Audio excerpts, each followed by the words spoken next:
CM साहब, दो बैठक थी। पहली बैठक दिशा की बैठक हुई है, उसमें इस मुद्दे पर चर्चा हुई है। सर क्या क्या किया गया? मैं तो दिशा की जो बैठक होती है वो हर 6 महीने बाद होती है। प्रांत में विभिन्न विभागों के जो भी प्रोजेक्ट्स होते हैं वो हमारे जो मेंबर पार्लियामेंट्स हैं उनको भी साथ बुला करके प्रदेश के भी जो सरकार से संबंधित कुछ लोग उसमें रहते हैं, तो ऐसा हर एक विभाग की सब चर्चा की जाती है। उसमें 6 महीने में क्या क्या प्रगति हुई है, जितने बजट होते हैं, खास करके केंद्र सरकार की योजनाएं, उस पर विशेष फोकस होता है। जो कठिनाइयाँ हमारी होती हैं वो मेंबर पार्लियामेंट्स को बताई जाती हैं। इसलिए आज एक सब विषयों की चर्चा करते हुए और दिशा की वो बैठक हुई है और उसमें लगभग सारे प्रोजेक्ट्स जितने विचार किए गए थे पहले वो सब पूरे हुए। कुछ एक में कोरोना के कोविड के कारण से थोड़ा डिले हुए हैं, वो अगले 6 महीने में उन सबको गति दे करके पूरा किया जाएगा। इसी प्रकार से दूसरी बैठक आज हमारी हाई पावर परचेज कमेटी की हुई। हमने एक जो नया ये प्रावधान शुरू किया है ई भूमि का। पहले तो एक्वायर की जाती थी ज़मीनें, लेकिन एक्वायर करने के बजाय हमने ई भूमि का जो सिस्टम शुरू किया है उसके अंदर 3 लेवल पर ये मीटिंग्स होकर के ज़मीन को परचेज करने के लिए नेगोशिएशन से हम पूरा करते हैं। पहला डीसी लेवल पर होता है, दूसरा चीफ सेक्रेटरी लेवल पर होता है और तीसरा एक हमारी कैबिनेट की एक कमेटी है बनी हुई, जिसमें रेट्स जो हैं वो 20% से हायर रेट्स अगर डिमांड किए जाते हैं कलेक्टर रेट से, तो वो फिर जो हमारी कैबिनेट की कमेटी बनी हुई है हाई पावर परचेज कमेटी, उसमें हम लेकर के आते हैं। तो आज 7 प्रोजेक्ट उसमें आए थे।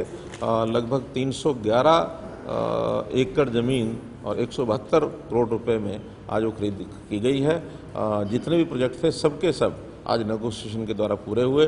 प्रति एकड़ 40 कम से कम 40 लाख का रेट और ज़्यादा से ज़्यादा 1 करोड़ 15 लाख रुपए एकड़ तक भी ये ज़मीनें ली गई हैं। मुख्य उसमें जो प्रोजेक्ट्स आज फाइनल हुए हैं उसके अंदर एम्स जो मनेठी में बनना है उसमें 140 एकड़ ज़मीन वो प्राइवेट लैंड जो है वो खरीदी गई है। इसी प्रकार एक प्रोजेक्ट अनाज मंडी का एक्सटेंशन है सिरसा का, वो लिया गया है। वाटर वर्क्स जींद का वो उसमें ज़मीन खरीदी गई है लगभग 45 एकड़। एक नू का जो मेडिकल कॉलेज है उसका रास्ता वो चौड़ा करना है, उसमें भी 14-16 जो एकड़ ज़मीन है। मंझावली का जो पुल नोएडा को बन रहा है उसमें भी अभी ज़मीन बाकी रहती थी, उसको लिया गया है। तो मोटे जो प्रोजेक्ट्स हैं बड़े, हाँ, चौटाला गांव का जो एसटीपी एक वहाँ बड़ा बन रहा है वो भी गांव के लोगों ने ज़मीन वो भी दी है। एक आरओबी का वो लिया गया है। गन्नौर में एक आरओबी है, उसकी जो सर्विस लेन है उसके लिए थोड़ा छोटा ज़मीन का टुकड़ा है लगभग आधा एकड़ का। तो इस प्रकार से सारे जो ज़मीन के टुकड़े हैं आज बड़े बड़े जो चंक हैं वो भी और छोटे छोटे टुकड़े भी नेगोशिएशन के माध्यम से और वो सब लिए गए। देखिए, मंझावली पुल में 4 गांव की ज़मीन थी, अलग अलग गांव के लोगों से नेगोशिएट करके, और अब जब ज़मीन ले ली है तो ज़मीन आने के बाद फिर तो जो एक रूटीन का जो समय उसमें लगने वाला है, उसके बाद एक्विजिशन में समय बहुत लगता था। जो भी एक्विजिशन शुरू की जाती है 3 साल तक वो उसका प्रोसेस चलता है। सेक्शन 4 है, सेक्शन 6 है, सेक्शन 9 है, और उसके बाद भी कहीं स्टे आ गया और कहीं कोर्ट्स में चले गए। अब इसमें सबसे बड़ा लाभ ये है कि नेगोशिएशन होने के बाद तुरंत जिन किसानों से ली जाती है उनसे लिखवा लिया जाता है और तुरंत उसकी पैसा दे करके रजिस्ट्री करा ली जाती है, ताकि आगे कोर्ट्स का भी किसी प्रकार का कोई झगड़ा क्लेम कोई नहीं होता है।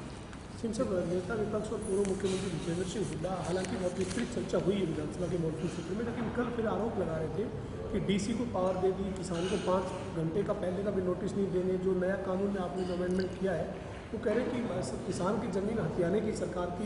देखिए, कोई हथियाने का विषय नहीं है। हमने तो पिछले 7 साल में बहुत आवश्यक जहाँ है वहीं एक्विजिशन किया है। प्राय जो 2013 तक जितने सेक्शन 4 हुए थे वही ज़मीनें 2015 तक हमने एक्वायर की। उसके बाद तो एक्विजिशन की ही नहीं है। उसके बाद आज तक जितनी भी ज़मीन खरीदी है वो ई भूमि पोर्टल पर ही खरीदी है, और आगे भी हमारा विषय यही है कि हम ई भूमि पर लोगों से नेगोशिएट करके, वो ज़मीन सस्ती है महंगी है, हर स्थान के हिसाब से रेट के हिसाब से ज़मीन ली जाती है। किसी भी तरह से किसान को तकलीफ ना हो उसके हिसाब से, उसके मन की इच्छा से जो बेचना चाहता है वो बेचता है। फिर भी जहाँ कहीं इमरजेंसी में कोई लीनियर जितने भी प्रोजेक्ट्स हैं, बहुत जगह पर लीनियर प्रोजेक्ट्स रुक जाते हैं। अब हमने गुरुग्राम में देखा है कई सड़कें ऐसी बनी हुई हैं, पूरी की पूरी सड़क है, 10% 5% टुकड़ा भी कोई रह जाता है तो कोई भी व्यक्ति बीच में अड़ता है कि मुझे अपनी नहीं बेचनी है।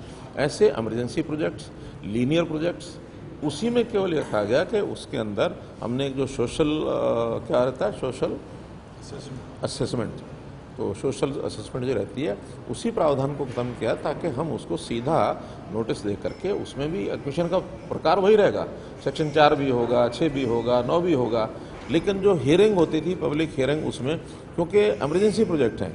अब हमने कोई एक रेलवे लाइन बनानी है, अब उस रेलवे लाइन का प्रोजेक्ट बड़ा प्रोजेक्ट है, उसमें एक गांव के लोग अगर बताएंगे भी तो क्या बताएंगे, और वो उसी वहाँ के स्थानीय लोगों के लाभ के लिए, कोई सड़क बननी है लाभ के लिए, नहर बननी है लाभ के लिए, कोई पानी निकासी के लिए हमको ड्रेन बनानी है, और कोई आदमी अटक जाता कि नहीं मैं तो अपने यहाँ से ड्रेन नहीं निकालने दूंगा। तो ऐसे जो पब्लिक इंपॉर्टेंस के जितने लीनियर प्रोजेक्ट्स हैं, विकास के जो डेवलपमेंट के काम हैं, उनमें यदि आवश्यकता पड़ती है, कोई अड़चन आती है, कोई एक आदमी नहीं देना चाहता तो उसकी भी ज़मीन एक्वायर करके, और उसमें पूरे जो रेट्स हैं वो बल्कि ये ई भूमि से भी ज़्यादा रेट मिलते हैं।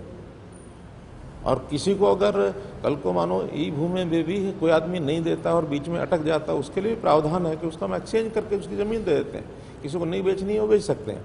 हमारे पास बहुत से ऑप्शंस हैं लोगों से ज़मीन लेने के, लेकिन एक्विजिशन का एक उसमें कि इमरजेंसी क्लॉज में अगर कभी लेनी पड़ जाए तो लेते हैं, किसी किसान को हम तकलीफ नहीं देते हैं। ये साहब 9 महीने हो गए हैं आज किसान आंदोलन को, क्या कहना चाहेंगे एक बार फिर से, क्योंकि आप लगातार किसानों को भी कहा है, आपने सरकार से भी बात की है, अब 9 महीने पूरे हो गए। हमारे से ज़्यादा तो किसानों को कहना है, हमको इसमें क्या कहना है, हमको कुछ नहीं कहना। किसान जो हैं, जो इस प्रकार के सोकाल्ड उनके नेता हैं, जिस प्रकार की जिद पर अड़े बैठे हैं, वो जिद नहीं करनी चाहिए और बैठ करके नेगोशिएशन की टेबल पर आना चाहिए। नेगोशिएशन टेबल कभी भी संवाद से चीज़ें हल होती हैं। आपने अगर संवाद छोड़ दिया और जिद पकड़ ली तो समस्या हल नहीं होती हैं। इसलिए हमारा फिर उनसे अपील यही है कि नेगोशिएशन टेबल पर आकर के, केंद्र में मंत्री हमारे सामने हैं, कि कृषि मंत्री हैं या उससे पहले जो भी लोग डायलॉग में लगे हुए थे, उनसे नहीं बात करने की, किसी और से भी करने की कोई ऑफर तो आए।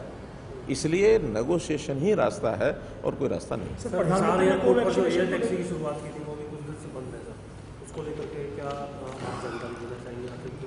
देखिए, वो एयर टैक्सी वाले को कोई दिक्कत आई होगी, क्या होगा, तो उनसे बात करेंगे, लेकिन फिर भी अब चूँकि उसका विस्तार हो रहा है, उसमें रनवे बन रहा है, उस रनवे के हिसाब से हमको नई जो सर्विसेज शुरू करानी है उनके साथ नेगोशिएट करके और इस सारे विषय को दोबारा शुरू किया जाएगा। क्योंकि छोटी फ्लाइट थी, छोटी फ्लाइट शुरू की गई थी उड़ान स्कीम में, फिर इसको हम और भी स्थानों पर हमारी जो उड़ान के लिए कुछ एयरलाइंस तैयार होती हैं तो उनको जो गैप फंडिंग है उस फंडिंग को भी हम सरकार की ओर से करेंगे।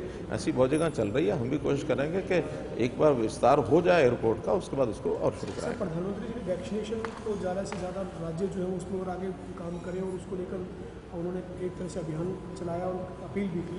हरियाणा में सर क्या स्थिति है? मतलब हम वैक्सीनेशन, हमारी पूरी तैयारी है। वैक्सीनेशन का जितने इंजेक्शन टीके हमको मिलते हैं हमको वो चाहिए। आज भी हमारा मेगा ड्राइव चल रहा है वैक्सीनेशन का और उसमें 5 लाख टीके लगाए जाएं, इसका हमारा एक प्रोग्राम आज चल रहा है। मुझे लगता है शाम तक वो प्रोग्राम कर लेंगे।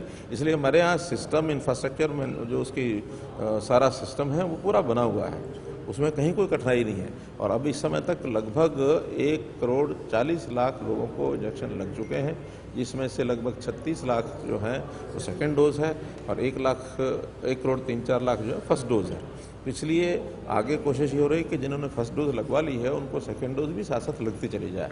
तो बड़े एक प्रकार से 50% लेवल तक पहुंच गए हैं और भी जो बचे हैं जैसे जैसे इंजेक्शन हमें मिलेंगे वैसे वैसे स्पीड से हम लगाएंगे। और इलाहाबाद उपचुनाव को लेकर क्या कहेंगे आप? 6 महीने हो चुके हैं, इसको लेकर के भी देखिए, ये विषय चुनाव आयोग का ज़्यादा है, हमारा इसमें विषय इतना नहीं है। हमसे तो चुनाव आयोग जिसमें पूछेंगे कि आप तैयार हैं, हमारी तैयारी है। चुनाव आयोग आज कह दे कि हमको इस महीने में या अगले महीने में चुनाव कराने, हमारी तैयारी है, लेकिन चुनाव आयोग कब कराएंगे तो उनका काम है। सीमा की सुरक्षा बढ़ा दी गई है, क्या कारण है इसको लेकर के?